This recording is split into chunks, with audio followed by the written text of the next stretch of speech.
Hello বন্ধুরা, আশা করি সবাই ভালো আছেন। আমিও ভালো আছি। বন্ধুরা, আজকের রেসিপি হলো সাসলিক। এগুলো মিট সাসলিক, ক্যাপসিকাম, পেঁয়াজ এবং মাংস দিয়ে এই সাসলিকগুলো তৈরি করেছি। দেখতে পাচ্ছেন কতটা লোভনীয় হয়েছে এবং খেতে কিন্তু দারুণ সুস্বাদু হয়েছিল। ক্যাপসিকামের পোড়া পোড়া ভাব মাংসের উপর দিয়ে একটু যেহেতু পোড়া পোড়া ভাব হয়েছিল এবং মেরিনেটেড সব কিছুর টেস্ট আপনার মুখের ভেতরে স্বাদের বন্যা বইয়ে দিবে। আর যেহেতু বাটারে আমি এই সাসলিকগুলো ভেজে নিয়েছি, তাহলে তো বুঝতেই পারছেন বাটারের টেস্ট সাসলিকের টেস্টটাকে কিন্তু অনেক বেশি বাড়িয়ে দেয়। এই সাসলিক তৈরি করার জন্য আমি যেহেতু মিট ব্যবহার করেছিলাম, তাই মিটগুলো অবশ্যই সিদ্ধ করে নিয়েছি এবং সিদ্ধ করে মেরিনেটেড সব কিছু দিয়ে এই সাসলিকগুলো তৈরি করা হয়েছিল। তাই এই সাসলিকগুলো কিন্তু খেতে অত্যন্ত সুস্বাদু হয়েছিল। চলুন তাহলে ঝটপট দেখে নেই বাড়িতে খুব সহজে কিভাবে করে এই লোভনীয় সাসলিকগুলো তৈরি করা যায়। এই মিট সাসলিক তৈরি করার জন্য প্রথমেই আমি নিয়েছি 250 গ্রাম পরিমাণ মাংস, হাড় চর্বিহীন মাংস নিয়েছি। মাংসগুলো বড় বড় টুকরো করা ছিল, তাই মাংসগুলো এবার ছোট করে কেটে নেব। এভাবে করে পাতলা এবং ছোট করে কেটে নেব। সবগুলো মাংস সুন্দর করে এভাবে করে কেটে নিয়ে এবার একটি প্রেসার কুকারের ভেতর মাংসগুলো দিয়ে দেবো এবং দিয়ে দেবো 1.5 কাপ পরিমাণ পানি, অর্ধেক চা চামচ পরিমাণ আদা বাটা, অর্ধেক চা চামচ পরিমাণ রসুন বাটা এবং অর্ধেক চা চামচ পরিমাণ লবণ দিয়ে খুব সুন্দর করে একটু গুলিয়ে নিয়ে ঢাকনা দিয়ে ঢেকে এবার আমরা প্রেসার কুকারে 7 থেকে 8টি সিটি তুলে নেব। মাংস এভাবে করে সিদ্ধ করতে দিয়ে এবার আমরা সবজি রেডি করে নেব। এজন্য আমি নিয়েছি ক্যাপসিকাম। আমি এখানে ইয়েলো এবং গ্রিন কালারের ক্যাপসিকাম নিয়েছি একটা টমেটো এবং নিয়েছি মিডিয়াম সাইজের 3টা পেঁয়াজ। এই ক্যাপসিকামগুলো মাঝখানে কেটে নিয়ে ভেতরের যে সাদা অংশ রয়েছে সেই সাদা অংশ ফেলে দেব এবং ফেলে দিয়ে আবার মাঝখানে টুকরো করে এভাবে করে ছোট ছোট করে টুকরো করে নেব। এভাবে করে সবগুলো ক্যাপসিকাম টুকরো করে নিয়ে পেঁয়াজ মাঝখানে কেটে পেঁয়াজের কোষগুলো এভাবে করে ছাড়িয়ে নেব।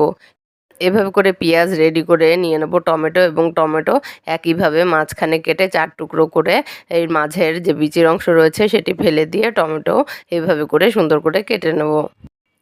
সবগুলো সবজি সুন্দর করে রেডি করে নিয়ে এবার একটা বোলের ভেতর মশলা রেডি করে নেব। দিয়ে দেব অর্ধেক চা চামচ পরিমাণ আদা বাটা, রসুন বাটা দিয়ে দেবো অর্ধেক চা চামচ পরিমাণ, লবণ দিয়ে দেবো অর্ধেক চা চামচ পরিমাণ, জিরার গুঁড়া অর্ধেক চা চামচ দিয়ে দেবো, ধনিয়ার গুঁড়া দিয়ে দেবো অর্ধেক চা চামচের একটু কম পরিমাণ, গরম মশলার গুঁড়া দিয়ে দেবো অর্ধেক চা চামচ পরিমাণ, টেস্টি মশলা দিয়ে দেবো প্রায় 1 চা চামচ পরিমাণ, শুকনো মরিচের গুঁড়া দিয়ে দেবো অর্ধেক চা চামচের একটু কম পরিমাণ, কালো গোলমরিচের গুঁড়া দিয়ে দেবো অর্ধেক চা চামচ পরিমাণ, 1 টেবিল চামচ পরিমাণ সয়া সস দিয়ে দিলাম। আমি এখানে লাইট সয়া সস দিয়ে দিলাম। টক দই দিয়ে দেবো 3 টেবিল চামচ পরিমাণ। এবার এই সকল মশলা খুব সুন্দর করে মিক্স করে নেব। মশলা খুব ভালো করে মিক্স করে নিয়ে এর ভেতরে আমাদের সিদ্ধ করা মাংস দিয়ে দেবো। সিদ্ধ করা মাংসের ভেতর কোনো প্রকার পানি থাকা যাবে না। আমি এই মাংসগুলো সুন্দর করে সিদ্ধ করে পানি শুকিয়ে নিয়েছি। পানি শুকানো এই সিদ্ধ মাংসগুলো এই মশলার ভেতর দিয়ে দেবো এবং আমাদের রেডি করে রাখা সবজিও দিয়ে দেবো। এবার মাংস এবং সবজি খুব সুন্দর করে মশলার সঙ্গে মাখিয়ে নেব। হাত দিয়ে খুব ভালো করে মাখিয়ে নেব। মশলা প্রত্যেকটি সবজি এবং মাংসের সাথে যেন খুব ভালোভাবে মিশে যায়, সেদিকে খেয়াল রেখে একটু সময় নিয়ে ধৈর্য সহকারে মাখিয়ে নেব। এভাবে করে সুন্দর করে মাখিয়ে 1 ঘন্টা ম্যারিনেট করে রেখে দেবো। আপনাদের হাতে যদি সময় কম থাকে তাহলে আধা ঘন্টাও ম্যারিনেট করে রাখতে পারেন। 1 ঘন্টা পর আমাদের ম্যারিনেট করা মাংস এবং সবজি নিয়ে নেব এবং নিয়ে নেব সাসলিক কাঠি। আমি এখানে 4টি সাসলিক কাঠি নিয়েছি এবং এই কাঠির ভেতরে প্রথমে ক্যাপসিকাম, তারপরে মাংস, তারপরে পেঁয়াজ, তারপরে আবার ক্যাপসিকাম, মাংস, পেঁয়াজ এভাবে করে একটার পর একটা সবগুলো উপকরণ দিয়ে সুন্দর করে সাজিয়ে নেব। এভাবে করে 4টি সাসলিক কাঠি সুন্দর করে রেডি করে নেব এবং সাসলিকের যে গ্রেভি রয়েছে সেই গ্রেভি কিন্তু আমরা ফেলবো না, এই গ্রেভি পরবর্তীতে কাজে লাগবে। এবার চুলায় একটি প্যান দিয়ে দেবো এবং এর ভেতরে দিয়ে দেবো অল্প পরিমাণে রান্নার সয়াবিন তেল এবং বাটারের 3টা মিডিয়াম সাইজের কিউব দিয়ে দিলাম। বাটার খুব সুন্দর করে গলিয়ে নিয়ে এবার আমাদের সাসলিক কাঠিগুলো এই বাটারের ভেতর দিয়ে দেবো এবং মিডিয়াম লোয়ের মাঝে টেম্পারেচারে সুন্দর করে এক পাশ ভেজে নেব।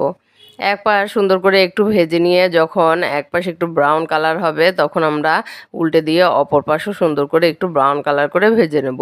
এ সময় আমাদের মেরিনেটেড সবজির যে গ্রেভি ছিল সেই গ্রেভিটা কিন্তু আমরা এভাবে করে চামচ দিয়ে সাসলিকের উপরে ছড়িয়ে দেবো।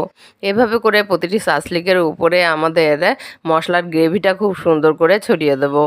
এভাবে করে মশলা দিয়ে এবার আর একটু উল্টে পাল্টে দুই পাশ একটু কালচে ব্রাউন করে ভেজে নামিয়ে নেব আমাদের দারুণ মজাদার এই মিট সাসলিক।